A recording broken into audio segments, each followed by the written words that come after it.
आज बादल बहुत काले थे और हवा भी बहुत ठंडी चल रही थी। ऐसे मौसम में राघव, परमीत, रवि मैदान में खेल रहे थे।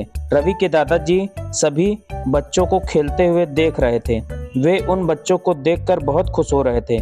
बच्चों ने अभी खेलना शुरू ही किया था कि अचानक बिजली चमकने लगी और थोड़ी देर में बारिश शुरू हो गई। दादाजी ने सभी बच्चों को हाथ हिलाते हुए बुला लिया। दादाजी को हाथ हिलाते हुए देखकर अमन ने कहा, दादाजी बुला रहे हैं। और इतनी ही देर में बारिश की एक बूंद राघव पर गिरी। दादाजी जोर से बोले, अरे बच्चों जल्दी चलो, ओले पड़ रहे हैं। अमन, राघव, परमीत घर की ओर दौड़ पड़े। आज दादाजी भी बहुत खुश थे। दादाजी बच्चों से बोले, आज बहुत दिनों बाद ओले पड़े हैं। अच्छा हुआ तुम सब चले आए, नहीं तो सिर पर टपाटप होती। बच्चे दादाजी की बात सुनते ही हंस दिए।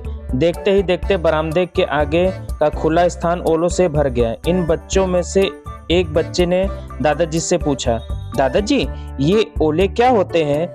दादाजी मुस्कुराकर बोले, बच्चों वायुमंडल में विद्यमान जल की बूंदें झटके से उछलकर ऊपर चली जाती हैं और ऊपर ही हवा बहुत ठंड होती है। ये बूंदें वहीं जमकर ओले का रूप धारण कर लेती है।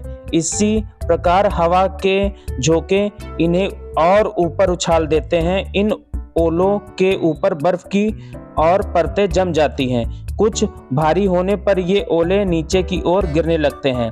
वाह, हमें तो पता ही नहीं था। सभी बच्चे बहुत खुश हुए।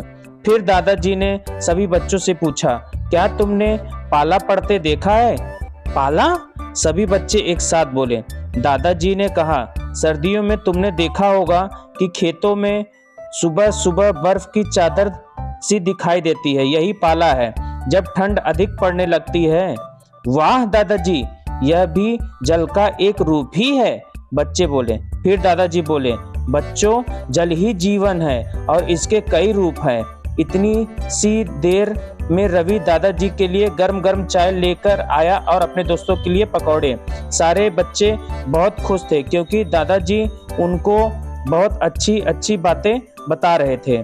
परमीत ने कहा, दादाजी पहाड़ों पर जो बर्फ गिरती है उसके बारे में भी कुछ बताइए।